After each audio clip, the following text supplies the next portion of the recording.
So మనం సర్ఫెస్జీ యాప్లో ఇప్పుడు సభ్యురాలి యొక్క మరియు సంఘం యొక్క చేస్తున్న జీవనోపాధి మరియు ఇన్కమ్ అనేది ఎంటర్ చేయాల్సి ఉంటుంది. సో ఎంటర్ చేయాలంటే మనం ఆల్రెడీ గతంలో ఏ విఓఏ మొబైల్ నెంబర్తో లాగిన్ అయ్యామో ఆ విఓఏ మొబైల్ నెంబర్తోనే కూడా లాగిన్ అవ్వాల్సి ఉంటుంది. సో వాళ్ళ డిఫాల్ట్ పాస్వర్డ్ అనేది ఏదైతే ఉన్నదో ఎంటర్ చేసిన తర్వాత మనకి ఇక్కడ ఎస్హెచ్జి ప్రొఫైల్ ఇన్కమ్ ప్రొఫైల్ అని చెప్పేసి మనకి చివరిన ఆప్షన్ ఇవ్వడం జరిగింది. సో అక్కడ క్లిక్ చేస్తాము. క్లిక్ చేసిన తర్వాత ముందుగా మనం ఈ యాప్లో 5 అంశాలు సేకరించవలసి ఉంటుంది. మొదటిది ఎస్హెచ్జి ప్రొఫైల్, రెండవది సభ్యురాలి యొక్క డీటెయిల్స్ అంటే నంబర్ డీటెయిల్స్, మూడవది ఐడెంటిటీ డీటెయిల్స్ అంటే ఆ సభ్యురాలి యొక్క ఐడెంటిటీ డీటెయిల్స్, నాలుగవది ఆ సభ్యురాలి యొక్క బ్యాంకు రుణాలు సంబంధించింది, ఐదవది ఇన్కమ్ మరియు ఆ ఫ్యామిలీ యొక్క ఇన్కమ్ ఎంత అనేది మనం ఎంటర్ చేయాల్సి ఉంటుంది.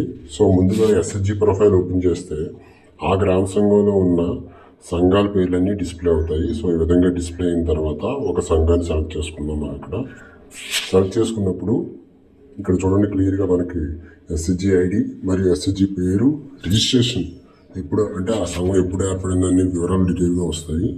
సో ఇక్కడ is there any group activity అంటే గ్రూప్ అంతా కలిసి ఏదైనా యాక్టివిటీ చేస్తే అంటే ఎవరి యాక్టివిటీ వాళ్ళు ఉంటుంది. అలా కాకుండా ఒక సంఘం పేరు మీద యాక్టివిటీ చేస్తే ఎస్ క్లిక్ చేస్తాము, లేకపోతే నో క్లిక్ చేస్తాము. సో ఉదాహరణకి గ్రూప్ యాక్టివిటీ ఉంది అనుకుంటే ఎస్ క్లిక్ చేస్తున్నాను, ఉంది అనుకుంటే. సో గ్రూప్ యాక్టివిటీ ఏం చేస్తున్నారు, ఉదాహరణకి ఏదో ఒక తయారీ మ్యానుఫ్యాక్చరింగ్ చేస్తున్నారు. అందులో సపోజ్ ఆ గ్రూప్ అంతా కలిపి ఆ 10 మంది కలిపి ఒక ఇటుకలు తయారు చేస్తున్నాను అనుకుంటాం, బ్రిక్ మేకింగ్ అని పెడతాను. గ్రూప్ అంతా కలిపి చేస్తే మాత్రమే టిక్ చేస్తాం, లేకపోతే అవసరం లేదు. సో ఇనీషియల్ ఇన్వెస్ట్మెంట్ అంటే ఈ యాక్టివిటీ స్టార్ట్ చేసేటప్పుడు దాని మీద ఎంత పెట్టుబడి పెట్టారు. సపోజ్ ఉదాహరణకి ఒక 2 లక్షలు పెట్టుబడి పెట్టారు అనుకుంటాం. యాన్యువల్ టర్న్ ఓవర్ ఎంత అవుతుంది, నెలకి అమ్మకాలు ఎంత అవుతున్నాయి, యాన్యువల్ టర్న్ ఓవర్ ఎంత అవుతుంది అనుకుంటే సుమారుగా ఒక 5 లక్షల టర్న్ ఓవర్ అయ్యింది అనుకుని అది వేస్తున్నాను. సో గ్రాస్ ఇన్కమ్ ఇయర్లీ, అలాగే ఎక్స్పెండిచర్ ఎంత, నెట్ ఇన్కమ్ ఎంత. సపోజు నెలకి 10 మంది కలిపి చేస్తున్నారు కాబట్టి ఒక గ్రాస్ ఇన్కమ్ ఒక 3 లక్షలు అంటే మనకు 3 లక్షల రూపాయలు వచ్చింది అనుకుందాం. అంటే నెలకు ఒక 25,000 30,000 అలా వచ్చింది అనుకుంటే ఇన్కమ్. అందులో వాళ్ళు ఖర్చు ఎంత అయింది, 1 లక్ష రూపాయలు అనుకుందాం. సో మిగతా నెట్ ఇన్కమ్ ఎంత అంటే 2 లక్షల రూపాయలు వచ్చింది అనుకుంటాం. సో ఇక్కడ 10 మంది కలిపి చేస్తున్నప్పుడు 2 లక్షల రూపాయల ఆదాయం వస్తే ఆ 10 మందికి వర్తిస్తుంది. అక్కడ ఎంతమంది మెంబర్సు ఈ గ్రూప్లో ఇన్వాల్వ్ అయి ఉన్నారు ఆ యాక్టివిటీ మీద. సపోజ్ గ్రూప్లో 10 మంది ఉంటే 5గురు మాత్రమే ఇన్వాల్వ్ అంటే సో 5 అని వేస్తున్నాను. ఎక్కువ మంది అయితే ఎక్కువ వేస్తాము. సో అలా ఆ గ్రూప్లో సభ్యుల పేర్లన్నీ డిస్ప్లే అవుతాయి. 5గురు అనుకున్నాం కదా, 5గురు సెలెక్ట్ చేసుకొని ఓకే చేస్తాం. అంటే వీళ్ళు 5గురు కలిపి ఈ గ్రూప్ యాక్టివిటీ చేస్తున్నారు. ఒకవేళ లేదు అనుకుంటే ఎస్హెచ్జి ప్రొఫైల్లోకి వెళ్తాం. నేను పొరపాటున మర్చిపోయి చేశాను అనుకుంటే ఇక్కడ నో కొడతాం, నెక్స్ట్ కొడతాం. సో ఇప్పుడు మెంబర్ డీటెయిల్స్ అడుగుతుంది కదా, 2 ఆప్షన్లోకి వచ్చాము. నెక్స్ట్ కొట్టగానే ఒక సభ్యుల డీటెయిల్స్ సెలెక్ట్ చేసుకుంటున్నాను. పేరు సెలెక్ట్ చేసుకోగానే వాళ్ళ యొక్క డీటెయిల్స్ ఓపెన్ అవుతాయి. ఏ విధంగా ఓపెన్ అవుతాయి చూద్దాం. సో ఆవిడ Aadhaar number, date of birth, గ్రూప్లో ఎప్పుడు జాయిన్ అయ్యారు, ఆవిడ ఏజ్, అన్ని డీటెయిల్స్ ఓపెన్ అవుతున్నాయి ఇక్కడ. సో ఆ సభ్యురాల డీటెయిల్స్ ఈ విధంగా ఓపెన్ అవుతాయి. ఒకవేళ ఇక్కడ ఆమె ఏమి చదువుకున్నారని ఎంటర్ చేస్తాము. సపోజ్ ఉదాహరణకి 10వ తరగతి చదువుకున్నారు అనుకుందాం. ఆవిడ రిలీజియన్, ఆవిడ క్యాస్ట్ ఇవన్నీ ఓపెన్ అవుతాయి. ఏమైనా తప్పు ఉంటే ఇక్కడ మార్చుకోవచ్చు మనం. అలాగే ఫోన్ నెంబర్ కూడా ఓపెన్ అవుతుంది. ఫోన్ నెంబర్ లేకపోతే మనం ఎంటర్ చేయాల్సి ఉంటుంది. ఈ ఫోన్ నెంబరు ఆమెదా లేకపోతే వాళ్ళ భర్తదా లేకపోతే ఏంటనేది ఎంటర్ చేస్తాము. ఎంటర్ చేసిన తర్వాత ఈవిడ స్మార్ట్ ఫోన్ వాడుతుంటే ఎస్ అని క్లిక్ చేస్తాము, లేకపోతే నో క్లిక్ చేస్తాము. ఈ ప్రస్తుతానికైతే ఏం స్మార్ట్ ఫోన్ వాడలేదు, టచ్ ఫోన్ వాడలేదు. సో టచ్ ఫోన్ వాడితే ఆమె యూపీఐ పేమెంట్స్ అంటే ఫోన్పే, గూగుల్ పే అలాంటివి ఏమైనా వాడుతుందా, వాడితే పెడతాము, లేకపోతే నో పెడతాము. నెక్స్ట్ క్లిక్ చేయగానే ఇక్కడ రేషన్ కార్డు నెంబర్ అడుగుతుంది.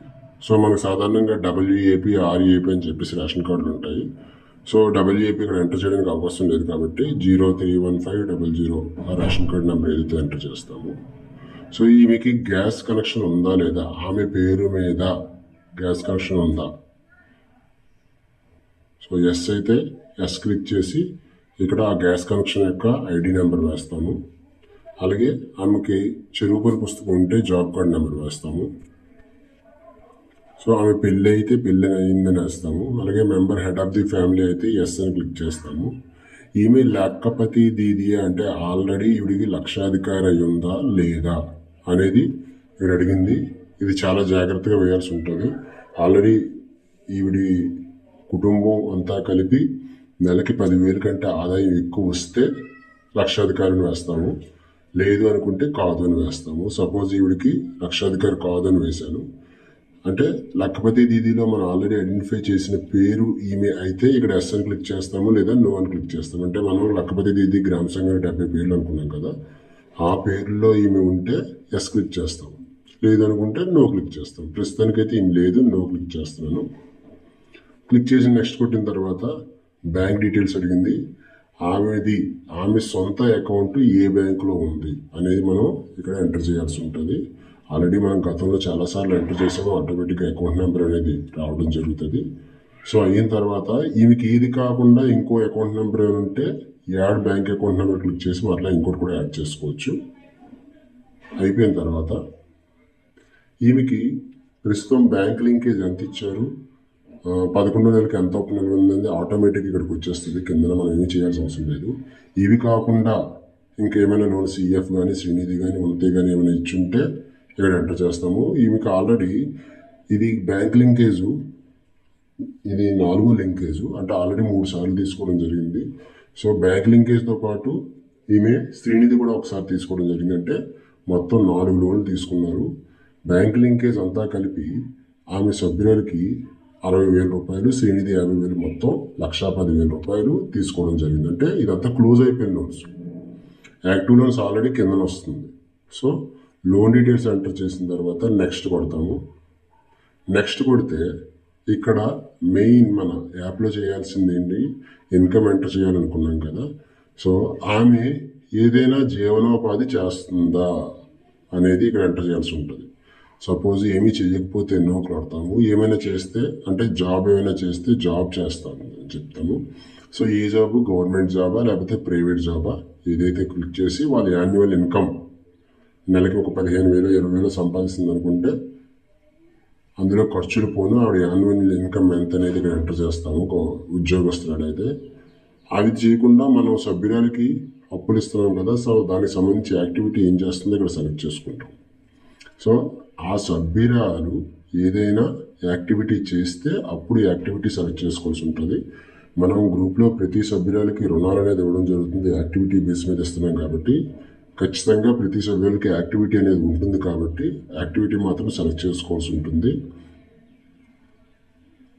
ఉదాహరణకి ఇక్కడ మనకి సెక్టర్స్ వచ్చి చూడండి, agriculture fisheries, agriculture horticulture, agriculture live stock, agriculture sericulture, manufacturing, service sector, trading. Suppose ఈ సభ్యురాలు అనేది ఆవిడ అగ్రికల్చర్ కాకుండా ఏదో టైలరింగ్ చేస్తారు అనుకుందాం, అప్పుడు సర్వీసెస్లో చూస్తాం. సో సర్వీసెస్లో క్లిక్ చేయగానే సర్వీసెస్ సంబంధించి ఇక్కడ ఇవన్నీ ఓపెన్ అవుతున్నాయి. ఇందులో ఈమె టైలరింగ్ చేస్తున్నారు కదా అనుకున్నాం మనం. సో టైలరింగ్ ఎక్కడ ఉందో సెలెక్ట్ చేసుకుంటాం. అలాగే అగ్రికల్చర్ అయితే అగ్రికల్చర్, ఏదైతే అది. సో టైలరింగ్ చేయడానికి ఆమె ఇనిషియల్గా పెట్టుబడి ఎంత, ఫస్ట్లో పెట్టుబడి ఎంత పెట్టారు, ఒక టైలరింగ్ మరియు బట్టల షాప్ మెయింటైన్ చేయడానికి ఇనిషియల్గా ఆవిడ ఒక 30,000 రూపాయలు పెట్టుబడి పెట్టింది అనుకున్నాం. ఆవిడకి యాన్యువల్ టర్న్ ఓవర్ ఎంత, నెలకి పర్చేసింగ్ ఎంత అవుతుంది, సేల్స్ ఎంత అవుతుంది చూసుకొని సపోజ్ నెలకి ఒక 40,000 రూపాయలు 50,000 రూపాయలు అయితే యాన్యువల్ టర్న్ ఓవర్ ఒక 6 లక్షల రూపాయలు ఎంత తీసుకుంది.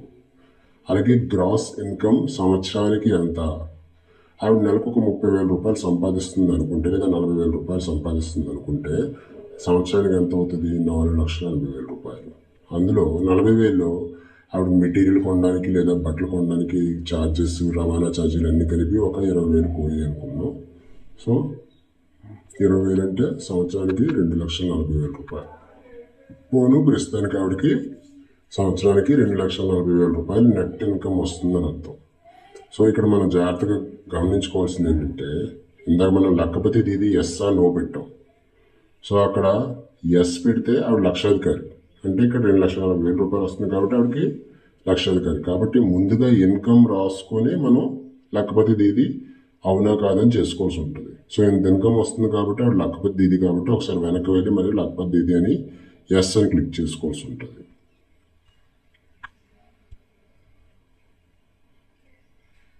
అర్థమైంది అనుకుంటున్నాను. ఎందుకంటే ఆదాయం బట్టే ఆవిడ లక్కపతి దీది అనేది తెలుస్తుంది కాబట్టి.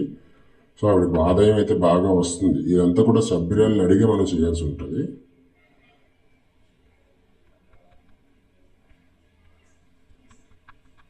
సో ఇందాక ఏదైతే ఇన్కమ్ డీటెయిల్స్ అనేది నేను వేస్తున్నానో అదే ఇన్కమ్ డీటెయిల్స్ వేయడం జరిగింది.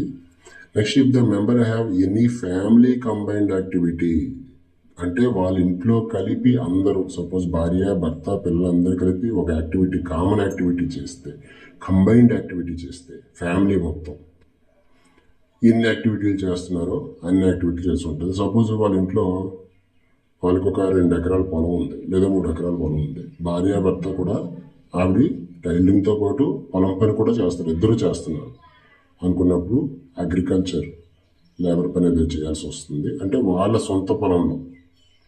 సో ఇన్వెస్ట్మెంట్ ఎంత పెట్టారు, యాన్యువల్ టర్న్ ఓవర్ ఎంత, సో గ్రాస్ ఇన్కమ్ ఎంత, సంవత్సరానికి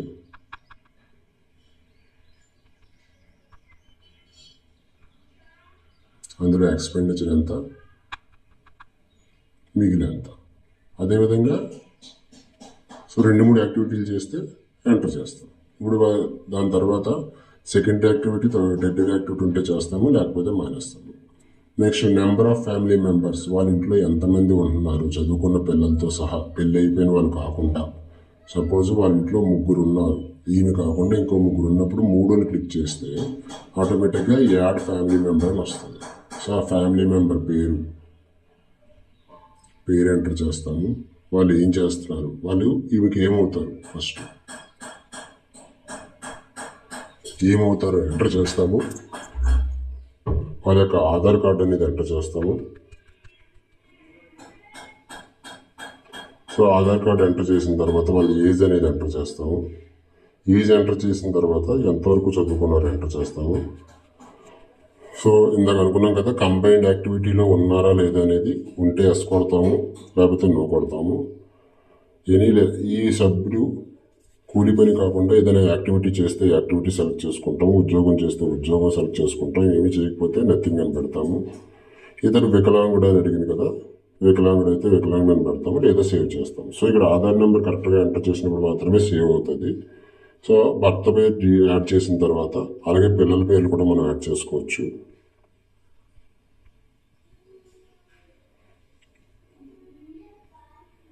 సో కొడుకు ఆధార్ నెంబర్ ఎంటర్ చేసిన తర్వాత ఇక్కడ వయసు దగ్గర 15-18 సంవత్సరాల లోపు అయితే 18 వేస్తే యాక్టివిటీ ఓపెన్ అవుతుంది. 18 కన్నా 15, 16, 17 వేస్తే ఏం చదువుతున్నారు అనేది ఎంటర్ అవుతుంది. సో ఆధార్ నెంబర్ వేసిన తర్వాత సేవ్ అవుతుంది. అలా కాకుండా వాళ్ళ పిల్లలు 18 సంవత్సరాలు దాటి ఉండి, చదువు అయిపోయి ఖాళీగా ఉండి, లేదా చదువుతున్నారే ఉండి, సో అది కూడా మనం ఎంటర్ చేసుకోవచ్చు. ఇక్కడ ఎంటర్ చేయాల్సి ఉంటుంది. సో వాళ్ళు ఇంకా 18 సంవత్సరాలు డిగ్రీ చదువుతున్నారు అనుకుందాం, ఎగ్జాంపుల్ డిగ్రీ అని సెలెక్ట్ చేసుకుంటున్నాను. వాళ్ళు డిగ్రీ చదువుతున్నప్పుడు యాక్టివిటీ ఏమి చేయరు కాబట్టి నథింగ్ అని పెడతాను, వికలాంగుడు నో పెడతాను. అలా కాకుండా వాళ్ళు డిగ్రీ అయిపోయింది, 22 సంవత్సరాలు, ఏదో చిన్న ఉద్యోగం చేస్తున్నారు, సో జాబ్ చేస్తున్నారు, ప్రైవేట్ ఉద్యోగం చేస్తున్నారు, ఎంత ఇన్కమ్ వస్తుంది, యాన్యువల్ ఇన్కమ్.